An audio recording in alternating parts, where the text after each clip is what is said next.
So, Mr. President, yesterday, an Ipsos poll found that fewer than 1 in 4 Americans think Trump's war in Iran has been worthwhile. And who can blame them? Every metric indicates that Donald Trump's handling of Operation Epic Fury has been an epic failure. Donald Trump promised this war would be won in a matter of days or weeks. It's now day 47. 47 days. 13 American service members dead. Gas past $4 and climbing. And the man who started this war is busy threatening the Federal Reserve on Fox Business. That's where we are. Chuck Schumer just walked onto the Senate floor and put numbers on the wreckage, numbers the White House cannot explain away. The Iran war didn't just cost American lives. According to Schumer, it wiped out every dollar of tax refund working families were supposed to see this year. Every single dollar. Gone.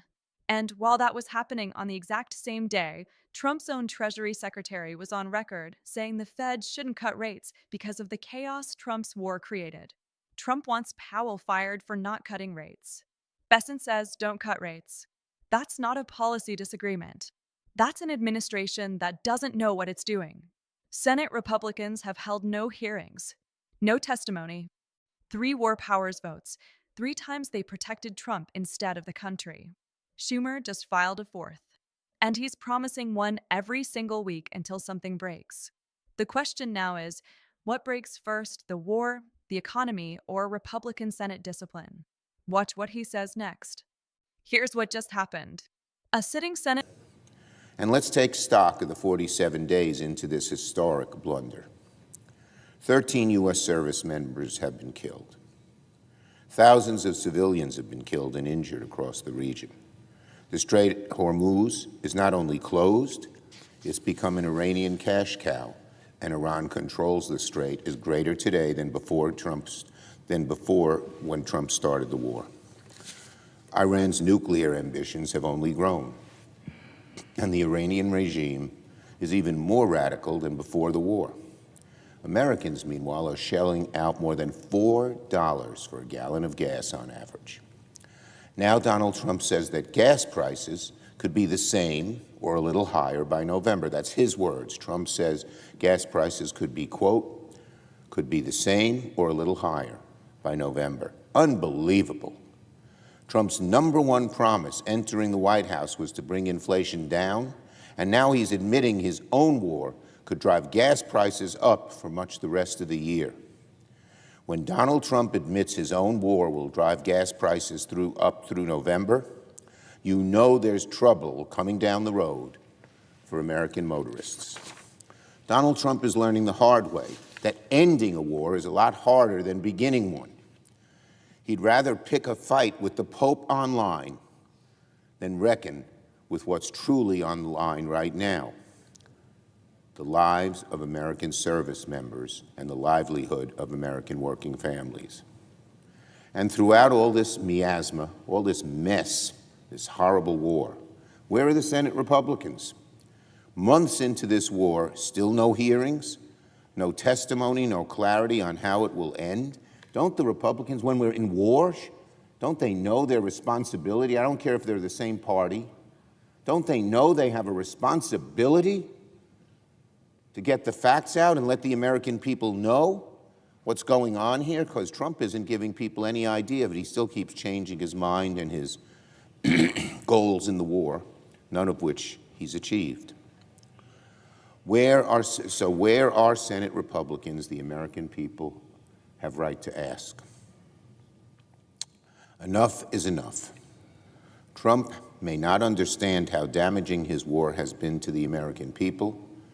Republicans may be hiding from having hearings or asking questions, but Senate Democrats know how damaging the war has been, and we're asking a whole lot of questions. That's why we will force a vote on another war powers resolution. This is the 4th since the war began. I thank Senator Tammy Duckworth for her work on this week's resolution.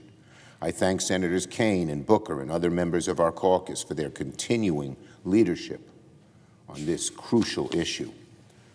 Republicans have voted against this resolution 3 times now, But as the war drags on for 47 days with no end in sight, they should join us on this resolution and end the war once and for all. End all the troubles it's bringing to Americans once and for all. It's 47 days already. Where are you? If the Republicans vote no again, we will continue to force votes on these resolutions every week until either this war ends or the Republicans get the courage to stand up to Donald Trump.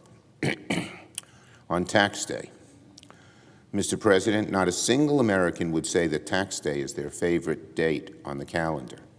Republicans, however, seem to think that today will mark an inflection point in their political fortunes. Evidently, they haven't been paying much attention.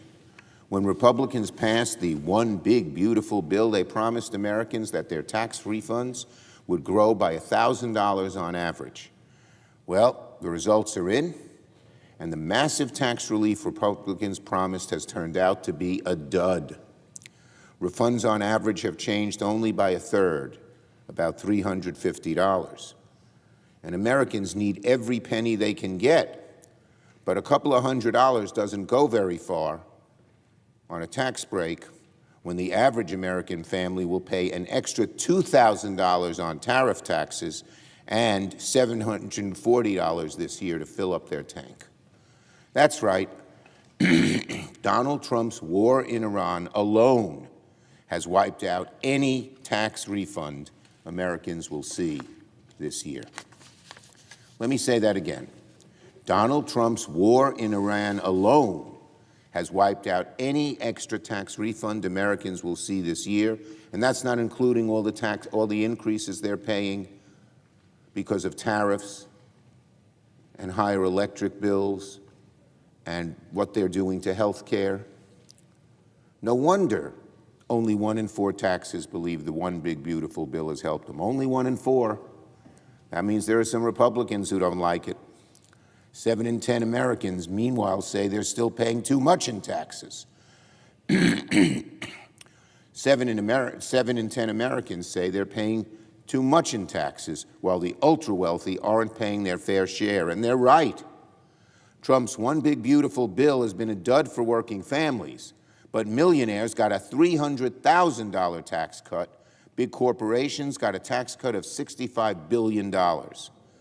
Republicans want to call their bill a working and middle-class tax cut, but truth be told, it should be called a massive giveaway to the ultra wealthy. The lion's share of the benefits go to those at the very top, while inflation and Trump's war has eviscerated any shred of benefit felt by the rest of America. That's not tax relief. That's not tax relief. That's a brazen betrayal of working Americans.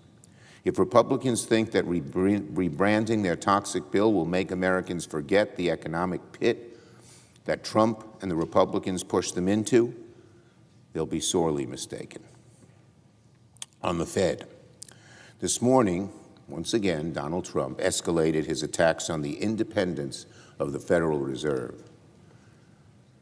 In an interview on Fox Business, the president renewed his threats against Reserve Chair Jerome Powell, saying that if Powell doesn't leave, he will fire him.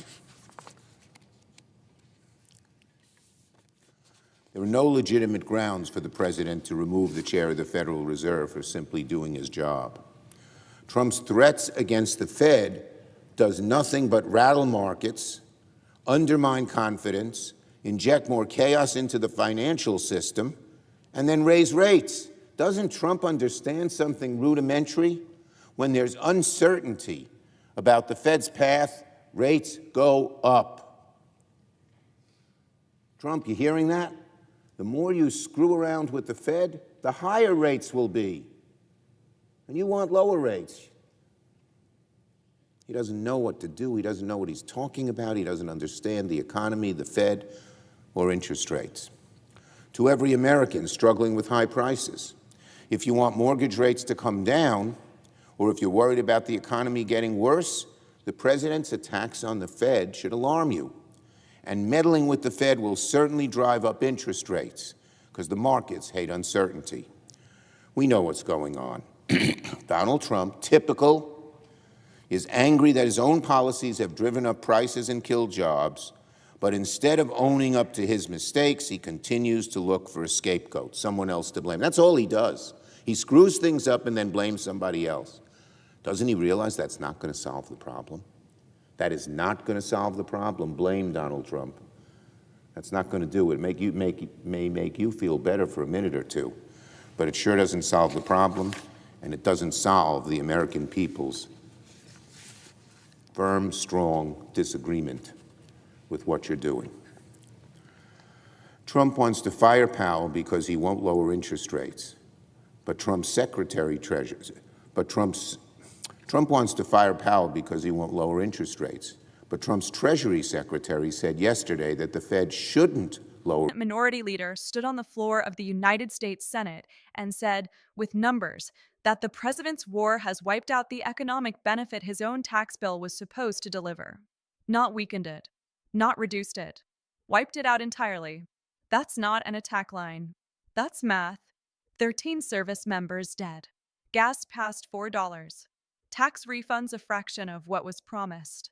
Iran's nuclear program still running. The Strait of Hormuz closed and generating cash for the enemy.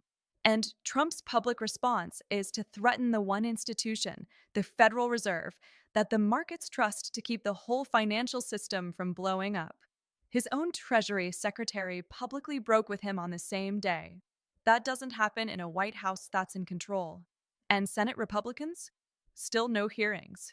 Still no testimony. 3 votes to shield Trump from accountability on this war. Schumer just promised a 4th resolution and a 5th, and as many as it takes. At some point, Republicans in tough seats are going to have to decide whether covering for this war is worth the cost. The image from today isn't complicated. A president who started a war he can't end, threatened an institution he doesn't understand, and presided over a tax bill that left working families with $300 while millionaires pocketed $300,000. That image sticks. If you think this story matters, subscribe and share it. This fight isn't over.